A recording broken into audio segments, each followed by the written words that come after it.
Welcome to the deep dive. Sometimes in this age of just incredible technological leaps, a story comes along that really stops you in your tracks. And one that genuinely stunned the art world happened, well, not that long ago, back in 2016. Can you imagine this?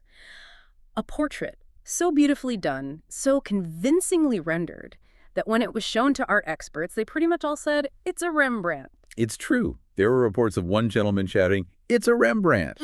And yeah, other seasoned art pros, even a major museum director, they agreed. They saw the style, the 17th century Dutch master's touch, the Yeah. brushwork, the light. It felt like a Rembrandt, even if they couldn't quite place the specific painting. Exactly. But here's the kicker, right?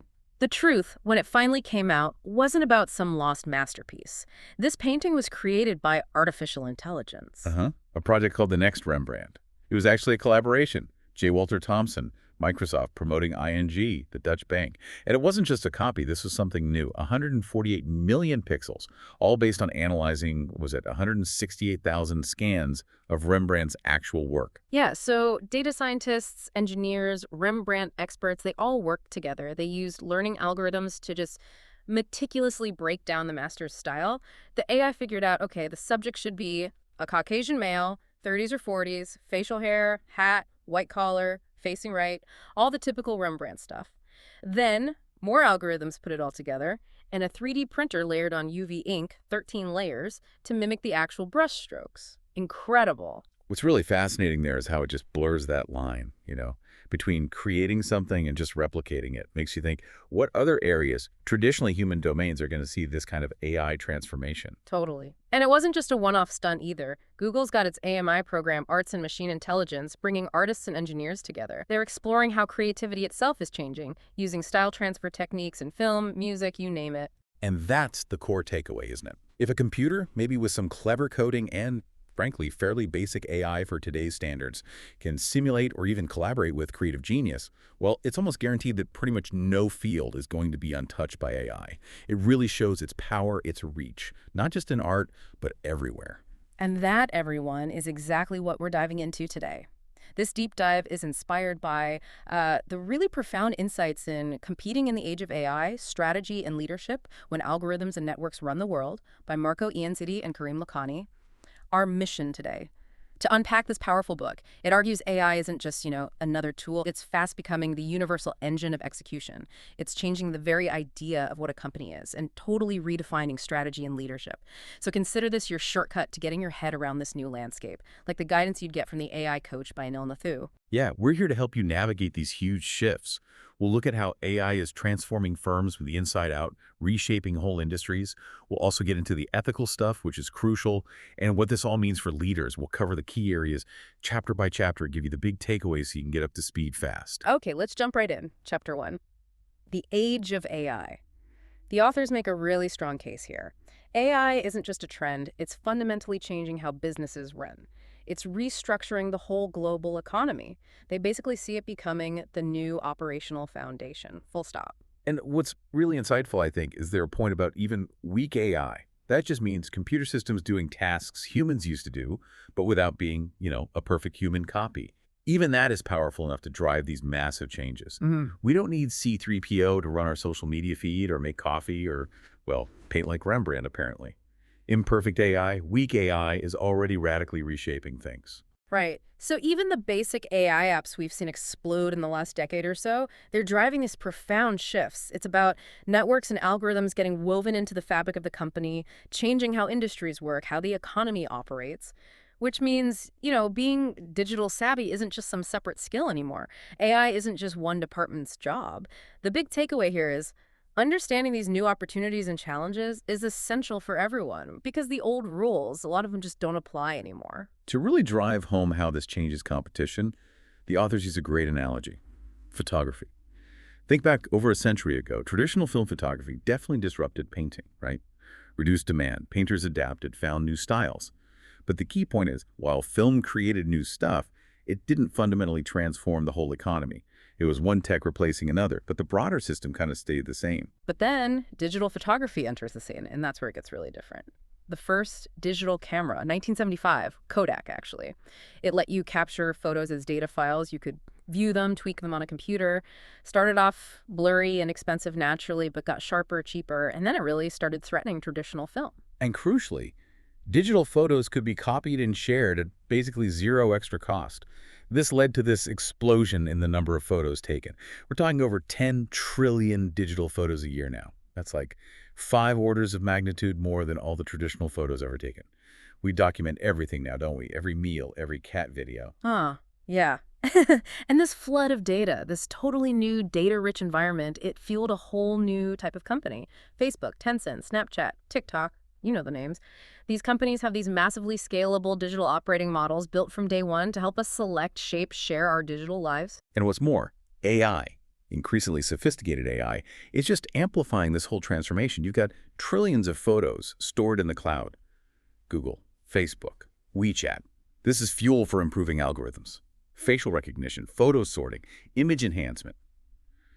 So if I boil that down, the big insight is that AI doesn't just make things incrementally better, it flips the script on growth, doesn't it? Old limits on scale just vanish. Is that the core idea? Exactly. Digital AI-driven processes offer way more scalability, much broader scope meaning variety, and huge opportunities for learning and improvement compared to traditional ways. The first losers, like Kodak, they weren't beaten by their old rivals. They were overwhelmed by these new digital operating models. These new players focused on connecting users, analyzing information flows. They created and captured value totally differently, with fundamentally different ways of operating. Let's look at a classic example, Amazon. Maybe more than anyone, Amazon shows how a company can use a digital operating model to just completely transform traditional industries. I mean, Amazon sells real stuff, right? Goods and services. And doing that, it collides with businesses that have run the same way for ages. They reinvent operations by putting them on digital foundations. And in traditional businesses, getting bigger often brings problems. Complexity creeps in, diminishing returns, bureaucracy. Think long lines, confusion, quality issues. Complexity often kills traditional organizations. But with Amazon, their digital model actually gets better with scale. As more tasks get digitized, the advantages multiply. It creates this incredibly scalable enterprise, capable of a huge scope of products, all improving fast and precisely. You see it everywhere with them. Product suggestions, for instance.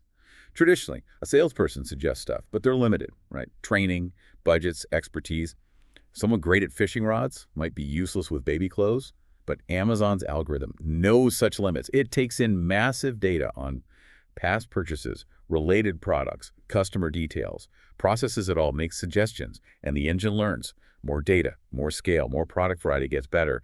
These AI engines don't have human complexity costs like, coordination meetings. It's remarkably scalable, and it connects easily, too. What they learn from your book Habits helps with videos, clothes, anything. Their whole philosophy is about digitizing operational excellence through AI and machine learning, advanced robotics, putting human intelligence into software.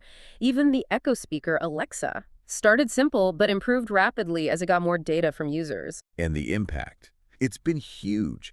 Amazon forced collisions between old analog ways and new digital ways in everything from clothes to computing, groceries to entertainment. They've threatened giants like Walmart, Comcast.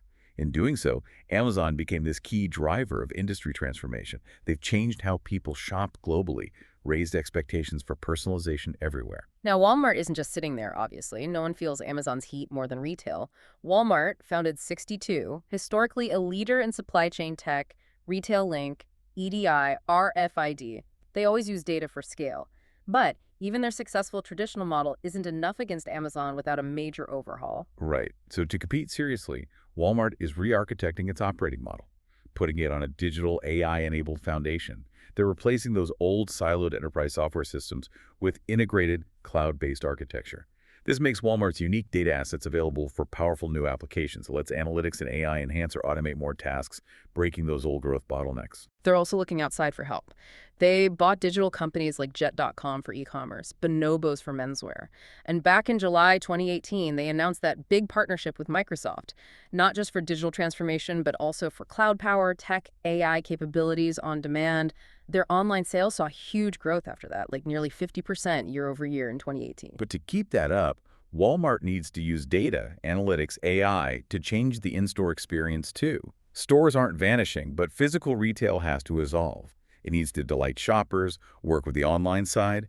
In 2018, Walmart launched its Intelligent Retail Lab in New York. They're learning how to bring online digital capabilities into physical stores, using cameras, sensors, computer vision, deep learning, tracking customer movement, engagement patterns, just like online retailers track clicks.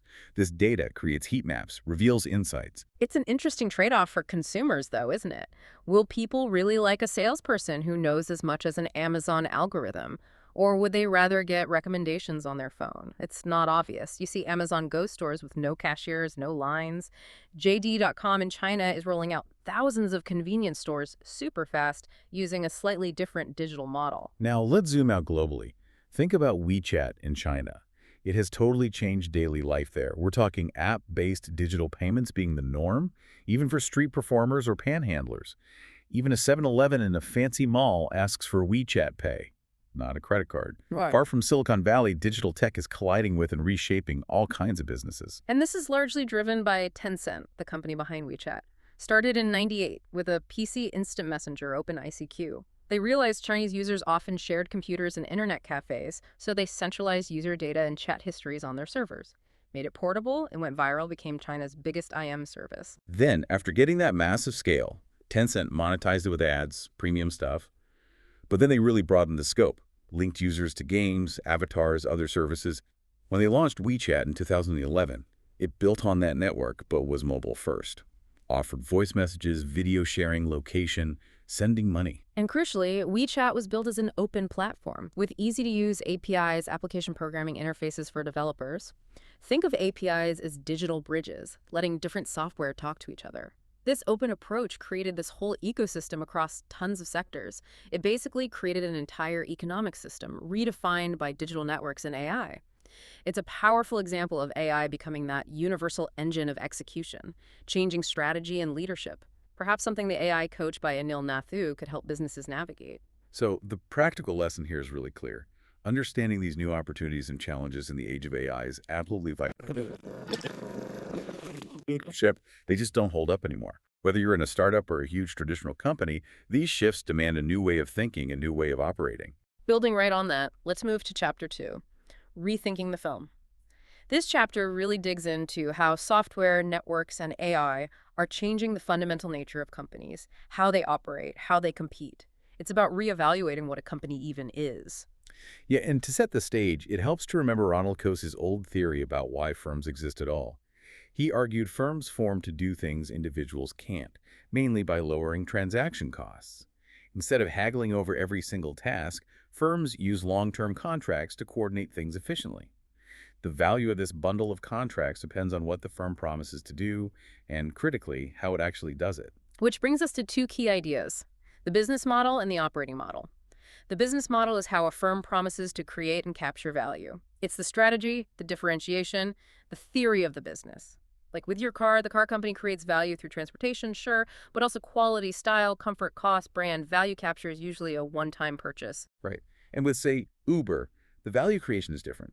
It's about driver availability, wait time, trust, app ease of use, cost. Value capture is pay-per-use. The book highlights how these new digital firms are all about innovating business models, experimenting, recombining value creation and capture.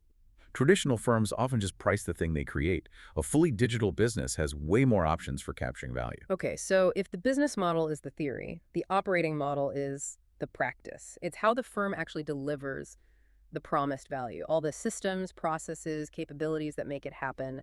The operating model is the real engine, the enabler, but also, importantly, the ultimate constraint on value. It's the engine room. And the main goals of any operating model are pretty straightforward, even if the models get super complex. Ultimately, you want to deliver value at scale to lots of customers, cheaply, achieve sufficient scope, deliver variety efficiently, and engage in enough learning, continuous improvement, and innovation.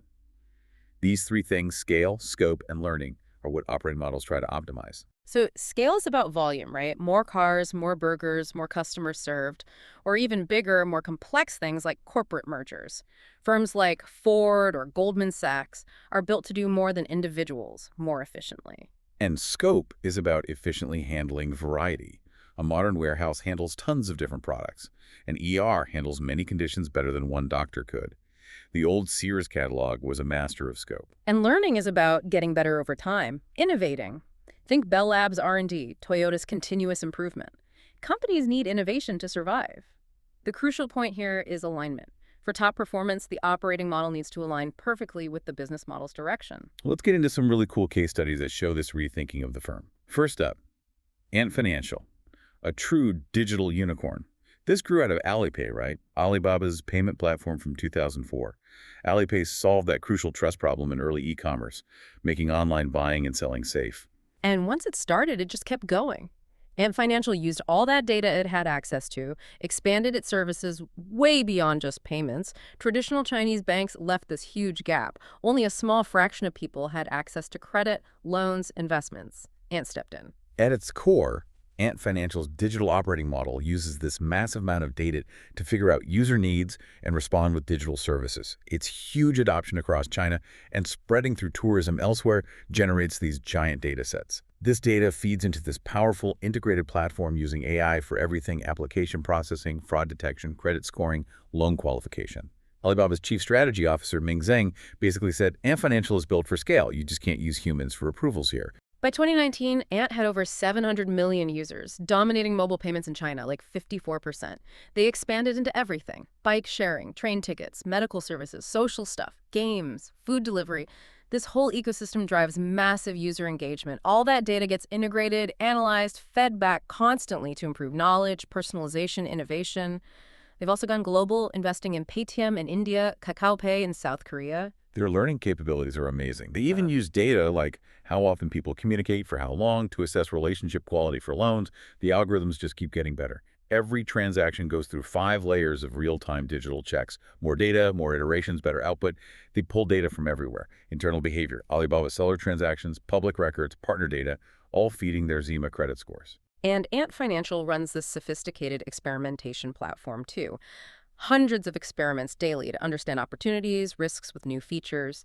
It's this focused data gathering, rapid recombination by agile teams, constant learning that drives their scale and scope. And importantly, humans are largely removed from the critical path of service delivery. A product manager sees aggregated data, sure, but the service itself is automated. This fundamentally changes the firm's architecture, allows easy links to external networks, faster learning.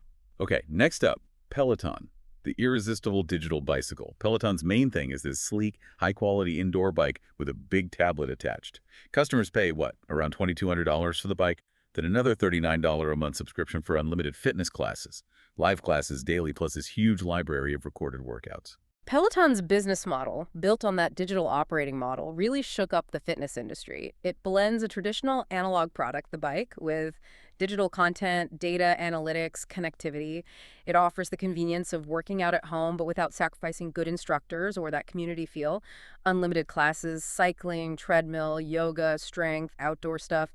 They have over 1 million members now. Scaling the fitness experience is core to Peloton's model. A normal spin class might have 30, 40 riders. A live Peloton class, 500, maybe 20,000 riders at once. And after the live class, it joins the online library. They've expanded scope, too, with all those different workout types. Their CEO, John Foley, saw it as the iPhone of fitness equipment. All right, finally, let's look at Ocado, the online grocer. But here's the really interesting part. Ocado calls itself an AI company disguised as a supply chain company disguised as an online grocer. Their capabilities were built over time out of necessity with deep investment. Yeah, the key to Ocado is its centralized data platform. They rebuilt it totally in 2014. It holds incredible detail on everything: products, customers, partners, supply chain, the delivery environment. All this data gathers in the cloud. And it's made available through easy-to-use interfaces, APIs, again, for agile teams to optimize everything: delivery routing, warehouse robotics, fraud detection, predicting spoilage. This leads to this fast-growing, profitable operation with like 98.5% on-time delivery, which is amazing for groceries. And their AI algorithms are really running the show operationally. Thousands of routing calculations per second for predictable delivery. Algorithms predict when refrigerated trucks should arrive at farms. They coordinate thousands of bots in these huge warehouses size of 11 soccer fields, miles of conveyors moving hundreds of thousands of grocery boxes daily. Algorithms manage the bots to minimize congestion, maximize efficiency. Their former CTO basically said, "We automate everything, you never get to the end." Ocado's deep AI and digital capabilities actually enabled 2 different business models.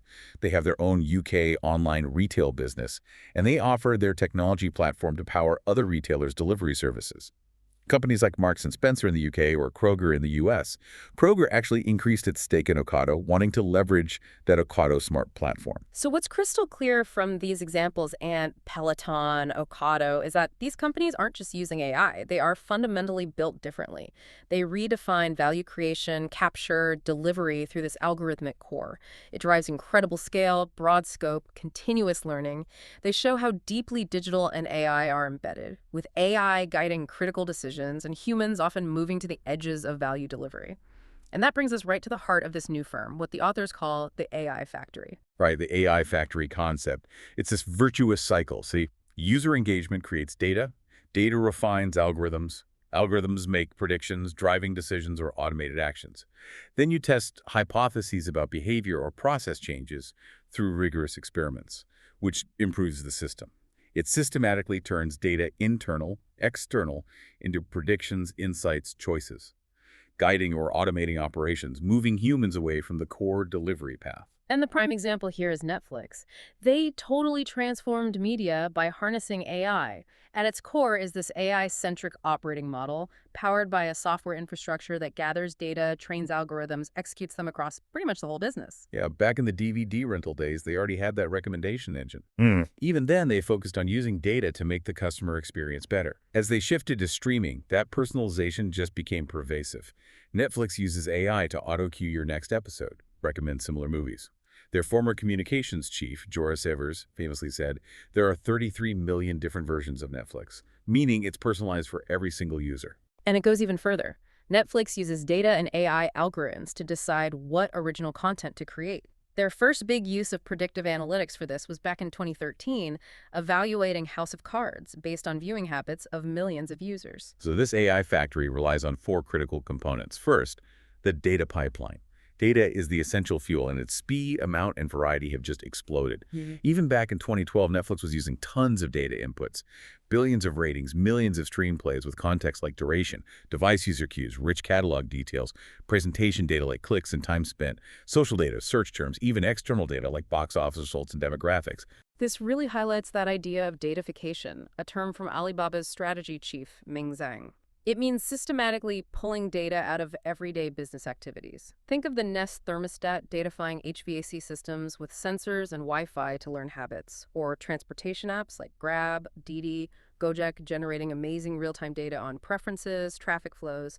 Alipay and WeChat pay datafied transactions using QR codes. Even an old company like Pitney Bowes built a data strategy around physical addresses for marketing and fraud detection. The big challenge for traditional companies, incumbents, is that their data is often messy. It's fragmented, incomplete, stuck in different silos, different IT systems. Like a hotel chain should have a gold mine of customer data, right? But in reality, it's often scattered across incompatible systems, hard to link together. Executives at many traditional firms just consistently underestimate how urgent and expensive it is to clean and integrate their data. Okay, the second component, algorithm development. Once you have the data, algorithms, the rules machines follow to use data for decisions or predictions, make it useful, like an algorithm predicting customer churn based on usage, satisfaction, demographics. You tune it with past data, test it, then use it to either inform managers or automate actions like offering a retention deal. Authors Agrawal, Gans, and Goldfarb point out that more data and better AI have made predictions cheaper and more accurate. The basics of algorithm design aren't new. Things like linear regression, neural networks go back decades. But most AI systems in use today use one of three main approaches. First is supervised learning. Think of it like teaching by example, showing a system thousands of labeled pictures, cat, dog, until it learns the difference. This powers Netflix recommendations, spam filters, fraud detection. You give it labeled data, it learns the pattern to predict new, unlabeled stuff. Then there's unsupervised learning. This is more like giving the AI a pile of unlabeled photos and saying, find your own patterns or groups. No preconceptions. This is how Netflix finds those microclusters or taste communities, groups of viewers with similar tastes that don't fit neat demographic boxes. It's used for customer segmentation, finding topics and text. Ocado famously used this to find that link between diapers and beer, new parents staying home, buying both online. And the third approach, still developing but with huge potential, is reinforcement learning. Unlike supervised learning, it doesn't start with labeled data, just a starting point and a goal, basically. It learns by trying things out, interacting with its environment to maximize some reward. Netflix uses this to figure out the best movie selections and artwork combinations to keep you watching. They test different visuals randomly, learn what works, then exploit that knowledge. Right, that exploration-exploitation cycle, constantly learning about complex human preferences to maximize long-term engagement. And we saw its power with AlphaGo from Google's DeepMind. Mastered the game Go, beat top humans. Then AlphaGo Zero came along. Unlike earlier versions trained on human games, it just got the rules of Go and learned by playing itself, maximizing its reward. DeepMind is applying these ideas to drug discovery, protein folding, showing results better than human scientists in some cases. The third critical component is the experimentation platform. This is vital for checking if the predictions from algorithms actually work in the real world. Google runs over 100,000 experiments a year. LinkedIn, reportedly over 40,000. These aren't just casual tests. A proper platform provides the tech, tools, methods to do rigorous experimentation at massive scale. Usually, these are randomized control trials, or A/B tests, like a scientific experiment for your business. You expose a random group of users to a change the treatment and compare them to another random group doing things the usual way, the control. By comparing outcomes, you see if the change actually caused an effect. Like, before offering a big rebate to millions to reduce churn, you'd A/B test it on a small group first. Makes sense. Netflix engineers built this extensive experimentation platform, totally integrated with their algorithm development. Every significant change, streaming quality, content delivery, image choices, UI tweaks, emails, playback, goes through A/B testing before rolling out widely. They really strive for scientific rigor in decision-making by embracing experimentation. And finally, the fourth component, software infrastructure.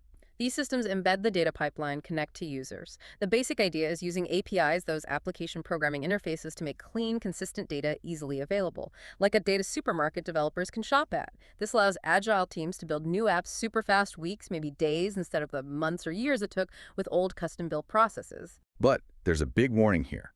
Bad API design can be really dangerous.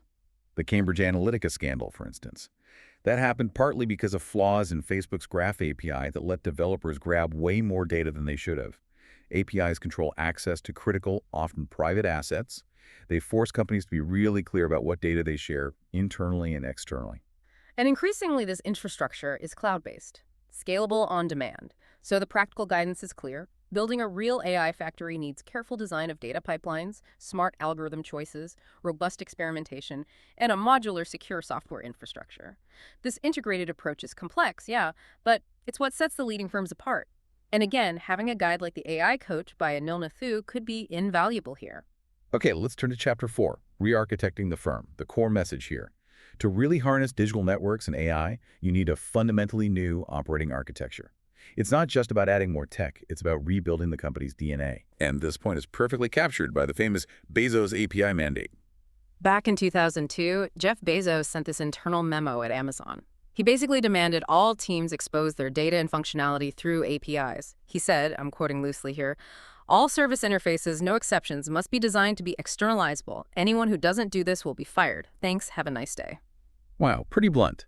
And yeah, that was absolutely crucial for Amazon's transformation. Before that, Amazon was getting siloed, different retail areas were kind of disconnected units, connections were messy, hitting scaling limits. Bezos saw that sustainable growth meant transforming the operating architecture itself. That mandate broke down organizational and tech silos. It enabled that incredible scale, scope, and learning, leading to things like AWS. The huge hurdle for many companies, though, is architectural inertia. This idea comes from Conway's law. Organizations tend to design systems that mirror their own communication structures. Over time, traditional firms develop these routines and systems like Toyota's production system that reinforce each other. Makes them super efficient at what they do, but incredibly hard to change. It's like trying to rewire a house while living in it. And this inertia is especially dangerous when you face architectural innovations, changes that require reconfiguring how components connect.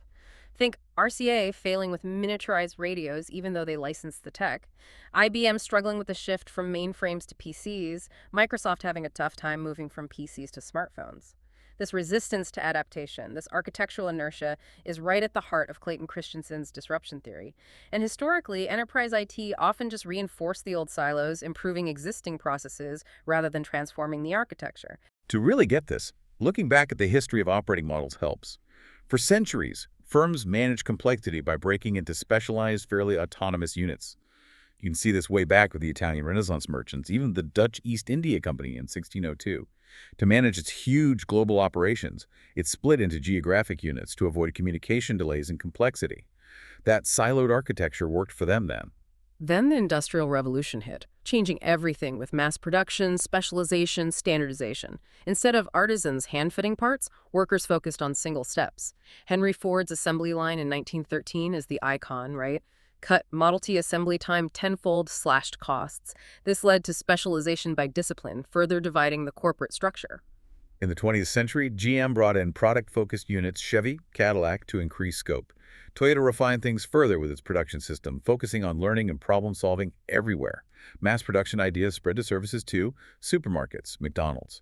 Even today, modern factories like Foxconn making iPhones rely on super specialized, optimized work to churn out hundreds of thousands a day. But here's the critical point.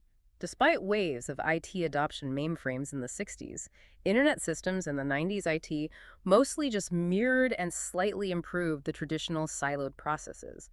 Big systems like Oracle Financials or SAP fit neatly into existing functions.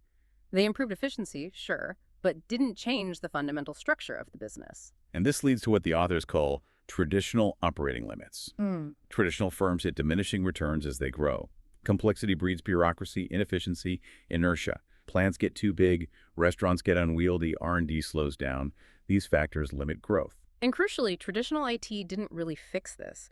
As companies created more silos, they deployed tons of different IT systems for each one. Trying to integrate valuable data across all these disconnected legacy systems, it becomes horrifically complicated, as the book says. Needs tons of custom code, causes delays, costs a fortune. Figure 4.2 in the book shows it clearly. A traditional firm's ability to deliver value hits a wall, a curve of diminishing returns. So Amazon's re-architecting, that API mandate, it was a critical, difficult transition. Before that memo, Amazon was getting siloed. Tech and data were trapped in separate units, limiting scale.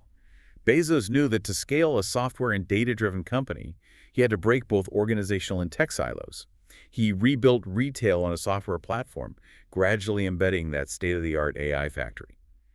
And the organization changed too, with those two pizza agile teams working within clear rules via APIs. And this led to AWS Prime Kindle, fostering that culture of decentralized experimentation. This shift in operating architecture was one of the first big examples of a trend we see everywhere now. AI-driven firms design differently, aggregating software, data, analytics to drive scale, scope, and learning. Microsoft is another great example of this re-architecting. Under Satya Nadella, Microsoft totally transformed into a cloud software company. Nadella's message was stark. The cloud is our future, and we have fundamentally no choice. We will make it work. This fueled the growth of Azure, cloud apps like Office 365. Azure installations were doubling every quarter early on. But this wasn't just about investing in AI projects. It was about changing how Microsoft itself operated. They put AI at the core. Harry Shum led AI and research. Azure Machine Learning became a service back in 2014. Their core services engineering group under Kurt Delbini rebuilt IT from being reactive to proactive. Centralized data provided common software components and algorithm repository across sales, marketing, products. This created a horizontal platform providing building blocks for processes across the whole company, a huge departure from the old siloed IT. And this internal transformation gave them an operating model foundation they could then offer to their customers, speeding up their whole AI-first strategy. The practical guidance here is really profound. Firms have to break down those old organizational and tech silos, commit to a data-centric modular operating architecture. This is a fundamental organizational change, and honestly, it's way harder than just buying new technology. It needs clear architectural vision and a deep commitment from the top down. Okay, let's move on to Chapter 5, Becoming an AI Company. This chapter digs into what it really takes for a firm to fully make that shift, to become an AI company, building on those re-architecting ideas we just talked about. It's more than just dabbling. It's a total mindset change. Yeah, the authors point to a big study they did with Keystone Strategy, looked at over 350 companies, manufacturing, services, median size around 6,000 employees, $3.4 billion revenue. They assessed their data, analytics, and AI capabilities, and then looked at how that correlated with business performance. And the findings. Pretty encouraging, actually. While there's a wide range of AI maturity out there, a good number of firms have developed significant new capabilities. And crucially, the AI maturity leaders, the top quarter, sophisticated at gathering data into integrated platforms, using AI and ML for automation and insights. They enjoyed clearly superior business performance. The research showed real benefits from investing in data and analytics across the board. Top companies consolidated data for that single version of the truth. They used data for customer 360 views, understanding customers across all channels. This helped personalize experiences, predict support needs, improve loyalty, optimize pricing. And it wasn't just customer-facing stuff. Data and analytics were used across engineering, manufacturing, operations too, understanding efficiency drivers, product quality, predicting equipment failures, driving process improvements, even in support functions like strategy and HR, using forecasts and recommendations. And the bottom line impact was clear. Those AI maturity leaders, significantly higher revenue, about 20% higher, operating margins up 10%, return on assets 20% higher than the laggards. It really highlights the tangible payoff from becoming an AI-enabled organization. The authors lay out stages of transformation. Stages 1 to 3 are about basic digitization, data warehousing. But the big leap, stage 3 to 4, moving from just having a data hub to having a true AI factory, that requires major investment. By this point, a lot of that architectural shift should already be happening. Right. Companies in stage 4 have developed a standard operating model for AI. This isn't just about centralized data, fancy algorithms, reusable software. It also means a strong focus on clear policies and governance tackling crucial issues like privacy and bias head-on. It requires intense cross-disciplinary effort. Everyone in the organization, way beyond just the techies, needs to understand how these systems are shaping the path to the customer and society. A great example of this journey is Fidelity Investments. Vipin Mayer, their EVP of Data and Analytics, saw the need for serious AI capabilities after Google and Microsoft declared their AI-first strategies. He realized AI was essential in basically every part of Fidelity's business. So Fidelity ramped up recruiting for top data scientists. They used their interesting use cases, their culture, and their existing data as selling points. They also fostered this new kind of role, data and AI-focused product managers, people who could look across functions, spot use cases, and lead agile teams to build new applications.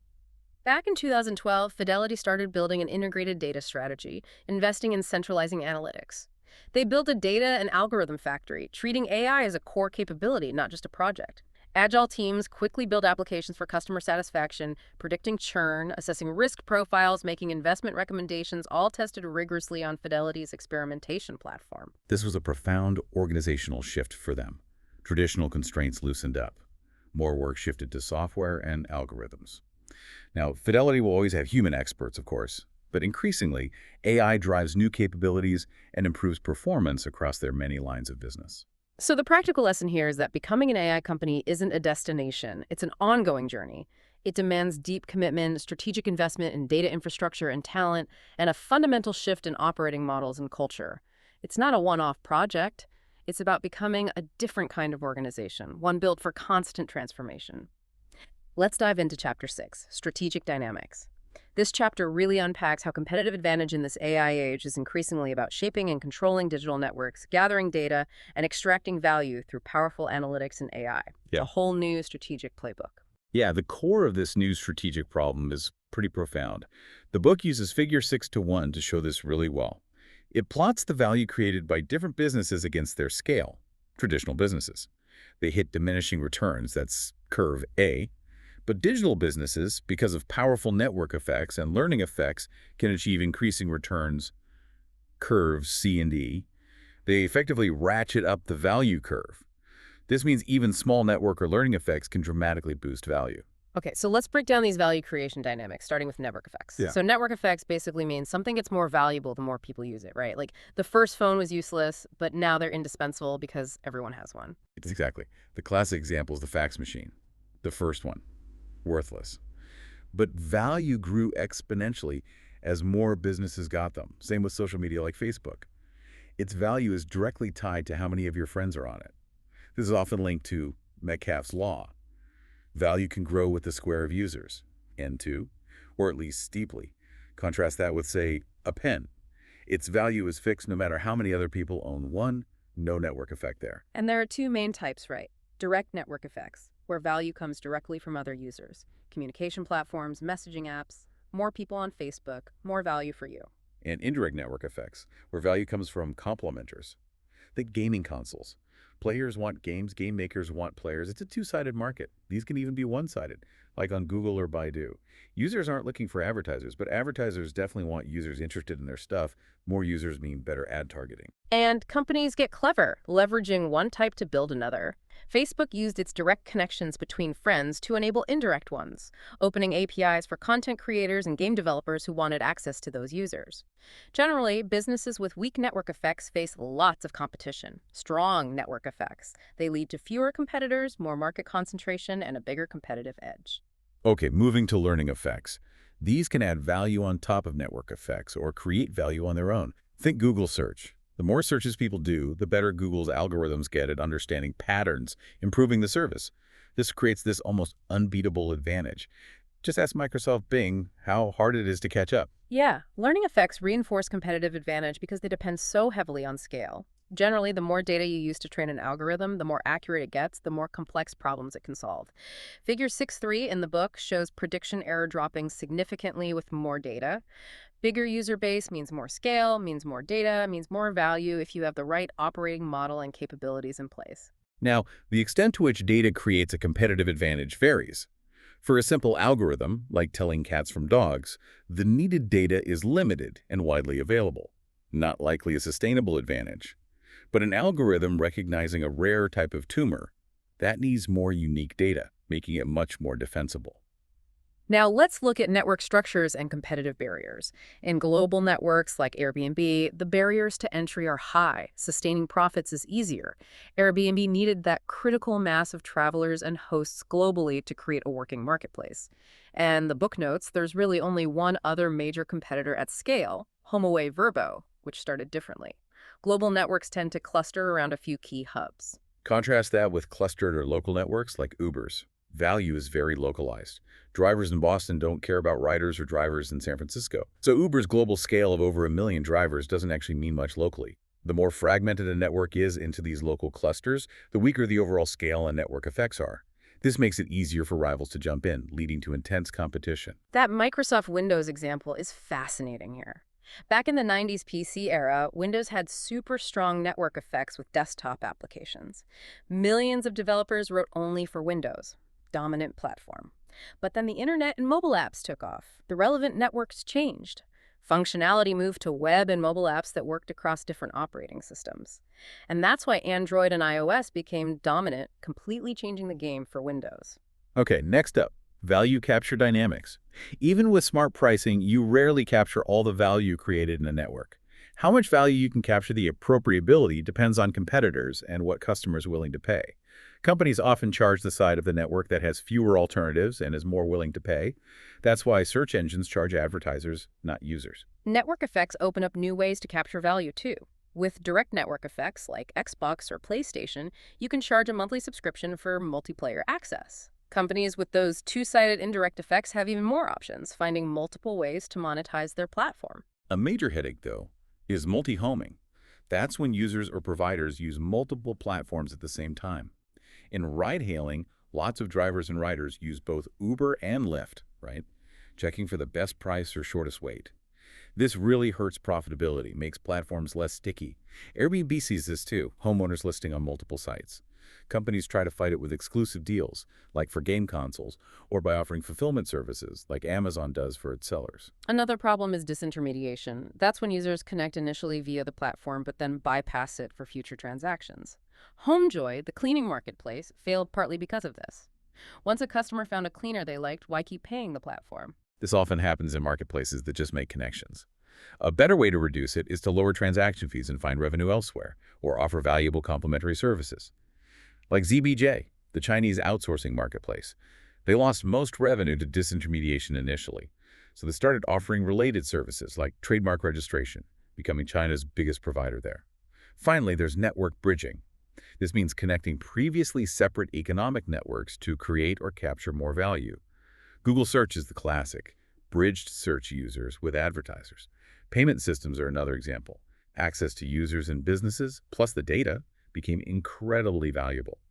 Data assets often turn out to be useful across multiple scenarios, multiple sides of a network. Okay, let's apply this strategic network analysis to Uber. First, map the networks. Primarily, it's riders and drivers. Then you have minor ones like Uber Eats, Uber Health, maybe grocery delivery soon. Now, evaluating value creation and capture. Uber's main ride-hailing business lacks direct network effects, right? One rider doesn't benefit from others taking Ubers. It suffers badly from that geographical clustering. Boston density doesn't help San Francisco. And there's massive multi-homing drivers and riders using multiple apps. This fuels intense competition, makes profitability really tough. But Uber does have important learning effects. They benefit hugely from gathering and analyzing all that data to optimize pricing, predict supply and demand. Their future profitability probably hinges on bridging. Can they connect their core users and drivers to other networks, grocery delivery, healthcare, creating more durable, maybe global connections? That's the big question. Now, for you Yeah. listening, here are some strategic questions based on this framework to ask about your business. Let's use that Parkinson's app example from the book again. Okay, first, what is your core service? For the Parkinson's app, it's improving treatment by gathering daily disease data. Second, what networks are key? What are their characteristics? Strong learning network effects. Clustered. The patient network is critical. The key dynamic is the learning effect. Patient data uniquely tracks disease progression. Parkinson's is complex, many rare forms, so data potential at scale is huge. Learning effects are strong, meaning it needs many users to be really useful, but then it should be a big advantage. It's clustered to Parkinson's patients, limiting initial scale. Third, if effects are weak, how to strengthen them, increase value. The Parkinson's app's learning effects are strong, but maybe weak network effects. Could bolster it by adding features for patient interaction support groups, coaching, creating direct network effects. Fourth, if effects are strong but need critical mass, how to bootstrap. The classic chicken and egg. For the Parkinson's app, needing scale for learning network effects, tactics include loading content, maybe subsidizing data collection, partnering with clinics, targeting specific patient groups first. Fifth, what are the secondary networks? Characteristics. For the Parkinson's app, physicians could benefit from progression data. Researchers, insurers, those are potential secondary networks. Sixth, best value capture opportunities. Given the potential value for patients, doctors, researchers, insurers, options include subscriptions, value-added services for doctors, insurers, selling anonymized data, maybe targeted ads, referrals, insurance subsidies. And finally, seventh, network bridging opportunities. Is your core network data valuable elsewhere? The holy grail for the Parkinson's app might be crossing into other disease classes, though those are also clustered. Insurers could push similar apps elsewhere, be a distribution channel. Doctors might enable bridging to other disease networks. So this deep dive into strategic dynamics really shows how competitive advantage is shifting. It's about shaping networks, leveraging data, and AI. This framework offers practical guidance for navigating these new opportunities and challenges. And for deeper strategy development, resources like the AI Coach by Anil Nathu could provide tailored support. Let's move to Chapter 7, Strategic Collisions. This chapter explains how the AI age is just fundamentally changing the rules, with huge implications for everyone. Because these lean digital operating models can just steamroll traditional firms. It sounds like a battlefield out there. It really can be. A classic collision is Airbnb versus traditional hotels like Marriott and Hilton. Airbnb meets similar needs, yeah, but its operating model is totally different. Marriott and Hilton own properties, employ tens of thousands, often in siloed units. Airbnb, it's a lean AI factory, aggregates data, uses algorithms to match users with its community of property owners who are digitally tracked. And the scale Airbnb achieved is just mind-blowing. It took Marriott 100 years to get the lodging capacity Airbnb built in 10. Airbnb pushes the human labor, the hosts, outside its core operation. That basically removes its own scaling limits. Network and learning effects are absolutely central for Airbnb. More demand attracts more properties, which attracts more travelers. It's a virtuous cycle. The data they gather trains algorithms to spot patterns, optimize the experience, increase engagement. Both Airbnb and Booking.com scaled rapidly, increasing market concentration. Marriott responded by merging with Starwood, trying to get synergies from loyalty programs and data, and working hard to re-architect its own operating model. Another really powerful example is the collision between Nokia and Apple Android. Nokia, they were the undisputed king of cell phones. A leader in product innovation, they invented touchscreens, mobile internet browsers. Forbes even ran a cover story in late 2007 asking, can anyone catch the cell phone king? That was just months after the first iPhone came out. Nokia's downfall really came from its internal structure. Siloed product lines, fragmented operating systems. It was almost impossible for developers to create apps that worked across all their different phones. Their OV App Store, launched in 2008, never got traction, couldn't attract enough developers or apps. Nokia was optimized as a product company. It got no scale benefits from a standard digital foundation, no scope benefits from an ecosystem, no learning benefits from a consistent beta. Then Apple's iOS arrived in 2007, quickly followed by Google's Android. Unlike Nokia's fragmented mess, iOS and Android phones were built on a single, consistent digital platform with open APIs. This attracted huge developer ecosystems, creating these massive networks of app developers, generating tons of excitement. And as those developer and advertiser networks hit critical mass, the value of iOS and Android just exploded. Profits shifted away from the hyper-competitive hardware layer toward the highly concentrated software layer captured via ads, app fees. Android now runs on, 85% plus of global smartphones? Nokia, failing to adapt its operating model despite its early innovations, just faded into irrelevance. And you see this pattern again and again across industries. Cloud computing, AWS and Microsoft Azure replacing traditional software and hardware vendors. Marketplaces, Alibaba, Amazon replacing traditional retailers. OTT video, Netflix, Hulu, Amazon Prime Video threatening traditional pay TV. Fintech, data-centric financial services versus traditional banks. Even the automotive industry is right in the middle of this digital transformation. Cars are becoming connected digital platforms. This threatens traditional operating models because it connects directly to consumers while they're in transit. The value of that consumer access in the car, think the average one-hour daily commute, is enormous. The future is about on-demand services, targeted ads, autonomous driving, turning the car into a big smartphone on wheels. And players like Alphabet, already huge from mobile with Android, they're aiming to commoditize the car hardware itself. This means revenues and margins for traditional car makers will likely shrink as differentiation shifts from hardware to software and networks, things largely outside their control. So traditional auto manufacturers basically have two choices. Try to challenge the hub firms like Alphabet and Apple, or partner with them and become their best suppliers. Some are trying service-based models. Some are even joining forces, like the Here Mapping Service Consortium VW, BMW, Daimler trying to counter Google and Apple Maps. This all highlights the rise of these hub firms. Companies like Apple, Alphabet, Amazon, Baidu, Facebook, Microsoft, Tencent, Alibaba, they're the digital superpowers. They sit in central positions, orchestrating across traditionally separate industries. They control crucial competitive bottlenecks and capture a disproportionate amount of the value. The practical lesson is pretty stark. Every industry is facing these strategic collisions, and the pace is accelerating.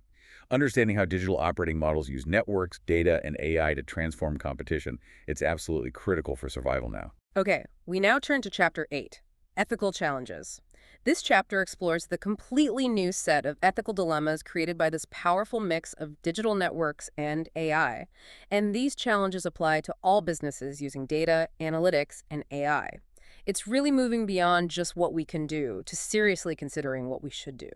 Yeah, the authors break these challenges down into 5 main categories. First is digital amplification.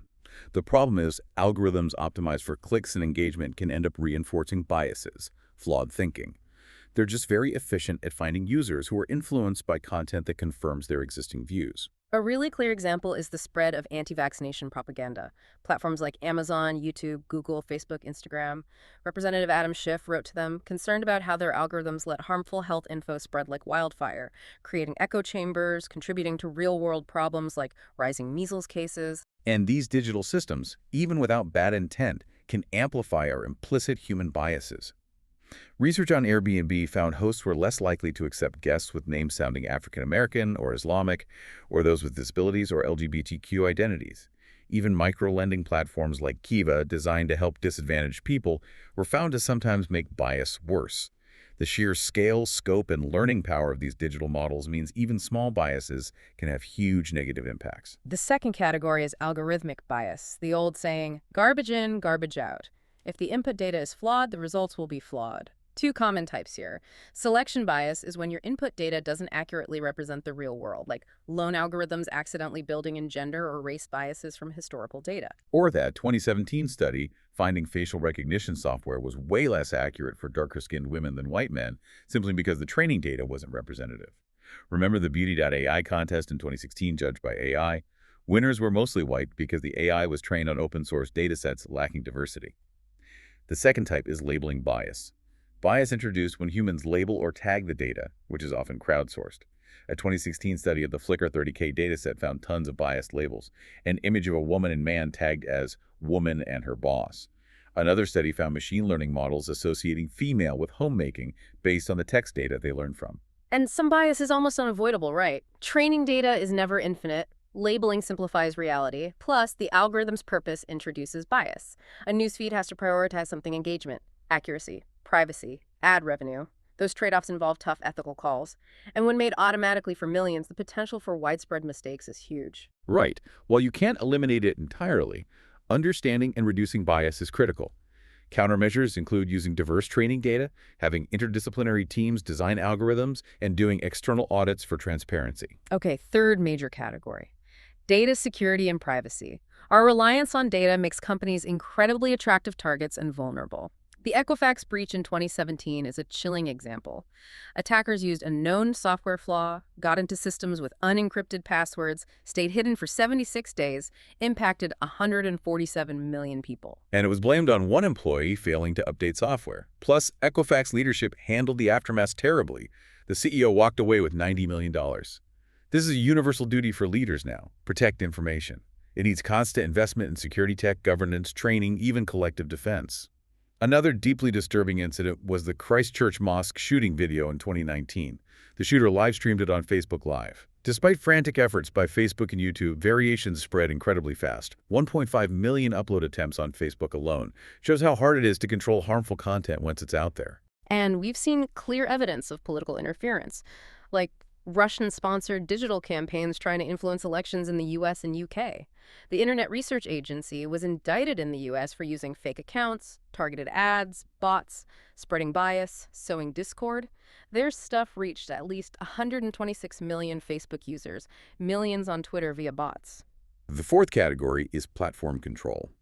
Challenges that arise because these digital platforms are so open and connected. The Cambridge Analytica scandal is the poster child here.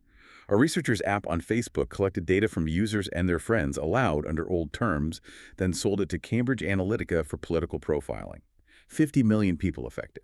Facebook's terms banned selling data, sure, but enforcement was clearly difficult. It highlights this core dilemma, doesn't it? Open platforms drive innovation, but they're also vulnerable to misuse. Think Apple's relatively closed iOS App Store versus Google Android's more open platform. Apple has stricter rules, fewer malicious apps. Google's openness leads to more malware, but also maybe faster innovation. It's a trade-off. And this balance applies to ad platforms too. Google Ads, Facebook ads. They use sophisticated software and data to target consumers. Targeted ads can be useful, sure, but companies have to draw a line between relevance and invading privacy. Where is that line? It keeps moving. Finally, the fifth category: fairness and equity. This raises questions about how value and decision rights are distributed. Spotify filing that antitrust complaint against Apple is a good example. Arguing Apple's 30% App Store fee makes it impossible to compete fairly against Apple Music. Netflix, Epic Games have raised similar issues. And these AI-powered models often seem to reinforce winner-take-all dynamics. This leads to more market concentration, potentially making wealth inequality worse. The practical lesson here is crucial. Businesses must understand and actively manage these complex ethical challenges. It needs collaboration, transparency, and a real commitment to responsible AI design and data governance. Leaders have to go beyond just the cool engineering and grapple with the real societal impacts. We're now on to Chapter 9, the new meta. In gaming, a new meta means the rules of the game have changed, transcending old limits. The book argues the age of AI is creating a new meta for all of us, driven by this new type of firm that breaks old operational constraints. Exactly. This new meta isn't really about robots acting like humans. It's about how AI is used more subtly, embedded in operations, to just dismantle those age-old limits on scale, scope, learning. It drives new value, growth, innovation. Embedded in digital networks, operating models, AI factories, this software-driven firm creates value differently, changing the rules for our economy and society. Generates huge opportunity, yes, but also new problems, increasingly complex consequences. To give some historical context for such massive shifts, the book compares it to the Luddite movement back in 1811-1812. These were English textile workers, weavers, croppers resisting the new automated looms and factories powered by coal. They saw these machines replacing their traditional skills. Yeah, they feared job losses, sure, but also the concentration of wealth. The Industrial Revolution was upsetting the old ways, making traditional skills obsolete. So the Luddites were kind of the original smash the machine movement, huh? You could say that. They first tried negotiating, asking for a share of profits or a tax on cloth to help displaced workers. Mill owners refused. So they turned to destroying machines, violence, sending threatening notes signed by a mythical General Ludd. They were really angry about the new wealth gap. It got serious. The British Army deployed 14,000 soldiers. Dozens of Luddites were hanged. Many more shipped off to Australia. The Industrial Revolution, like the AI age now, caused deep, disruptive, pervasive change. It eventually touched most of the world, raised living standards overall, but also created huge wealth disparities, social tensions. And now the rules are changing again. The book lays out 5 rules for this new age of AI. Rule 1. Change is no longer localized. It is systemic. Unlike the Industrial Revolution spreading gradually, AI's impact seems to be hitting all industries globally, almost simultaneously, and accelerating. Our whole economy is basically subject to Moore's law. Now, digital capabilities constantly improving. This means more and more operational tasks will be enhanced or automated. Huge entrepreneurial opportunities, yes, but also inevitable disruption for workers. Rule 2, universal capabilities. Those core digital assets, software, data, algorithms, they're adaptable across totally different industries. Messaging, finance, gaming, healthcare. They increasingly rely on similar tech foundations. Competitive advantage shifts away from just specialized industry knowledge towards network position, unique data, and how well you deploy analytics. Rule 3. Traditional industry boundaries are disappearing. Recombination is now the rule. Industries used to be siloed by specialization. Now, digitization blurs those lines. Digital interfaces let operating models cut across old boundaries. Google gets into cars. Alibaba launches a bank. Firms have to understand this scope expansion, this recombination. Creates new value, yes, but can also hurt existing players and introduce new cyber threats. Rule 4. From constrained operations to frictionless impact, digital AI-driven processes remove old bottlenecks, allowing incredible scale and speed. But this frictionlessness also means harmful stuff can spread incredibly fast, unconstrained. A fake headline can reach billions instantly, even morphing to be more impactful. Like we saw with the Christchurch videos, even when flagged, variants spread. The marketer's dream can easily become the citizen's nightmare. Rule 5. Concentration of power. Digital networks naturally lead to powerful network hubs. Those digital superpowers we mentioned. Apple, Alphabet, Amazon, Baidu, Facebook, Microsoft, Tencent, Alibaba. They occupy central positions, orchestrate across industries, capture disproportionate value, tip the competitive balance.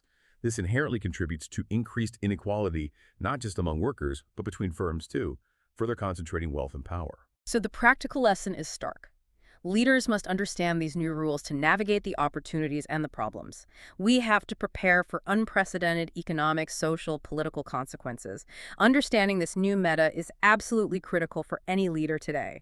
Making sense of it all might require expert guidance, perhaps like that offered by the AI Coach by Anil Nathu. We've arrived at our final chapter, Chapter 10, a leadership mandate. And the book makes a really critical point here. We have this incredible wealth of data and AI, but there seems to be a real shortage of managerial wisdom to handle it all in this new age. That's right. And this mandate for leaders, it applies to everyone. Leaders in traditional companies, startups, those digital hubs, regulators, community leaders, everyone. It means finding better ways to manage these powerful new AI assets and capabilities. It's got to go beyond just the engineering marvels. We've re-engineered business economics, subjected change to Moore's law. Now we have to actually manage these new assets being deployed everywhere, every day. The authors identify 4 crucial arenas for leadership. First, transformation. Leaders have to be all in, no dabbling. You have to commit to breaking down old silos, shifting power dynamics, slow commitment, half measures. That just leads to failure. Look at Nokia, Blockbuster, so many traditional retailers. And even throwing money at it isn't enough if the organization is fractured. You need enlightened, committed leadership to build bridges across those inevitable divides, make the tough calls, force the necessary changes. As Vodafone's former CEO, Vittorio Colau, said, sometimes you have to align the whole fleet, even if it means a slower pace overall, rather than letting units go off in different directions.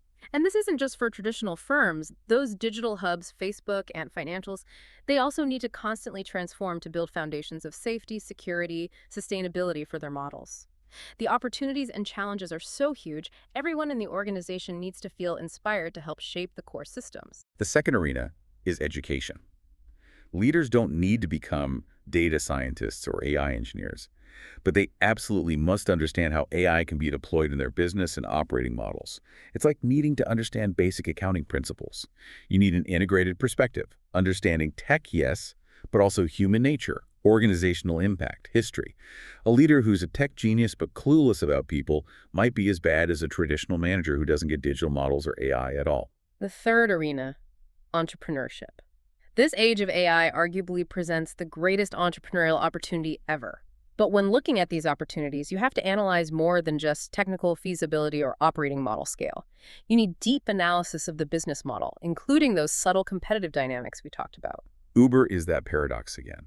Huge consumer value, flexible work for millions, but plagued by losses for years, even warning in its IPO it might never be profitable. Why? Multi-homing, network clustering. Wiser leaders, thinking beyond just initial financial wins, need to appreciate how their digital firms impact communities, consider social and environmental side effects. And finally, the fourth arena, governance and community.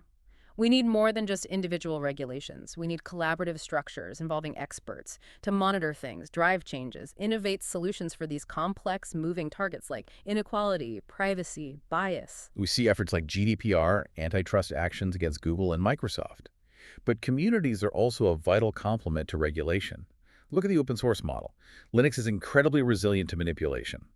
Wikipedia, despite challenges, achieves remarkable accuracy and bias correction over time through diverse contributions. Research shows bias tends to erode as more people edit, and diverse political views actually lead to higher quality content. The benefits of this community model are huge. Robustness, global reach, transparency, responsiveness, things traditional bureaucracies struggle with. New kinds of organizations, maybe modeled on open source communities but with broader mandates, could be key to tackling many of these problems, improving enforcement and response dramatically. It shows the power of collective wisdom. The age of AI is definitely creating new rules, changing the meta once again. We're at this critical point where the nature of the firm itself is evolving, and its impact stretches way beyond traditional boundaries. This requires a new level of strategic thinking, the kind fostered by resources like the AI Coach by Anil Nathu. So here's a final provocative thought. What if the true measure of a firm's success in the age of AI is no longer just its profits? What if it's also about its profound commitment to fostering a digital ecosystem that's sustainable, equitable, and resilient for everyone? That feels like the ultimate leadership mandate in this new meta. Well, this has been an incredibly insightful deep dive into the age of AI. We've covered a lot: the pervasive impact, the re-architecting of firms, AI factories, new strategic dynamics, competition, and those critical ethical and leadership challenges. This deep dive gave you practical guidance and detailed examples, all drawn from competing in the age of AI. For an even deeper understanding and practical applications, we definitely recommend checking out the full book. Thank you for joining us today. Buy the book at the AI Coach website for more insights on artificial intelligence.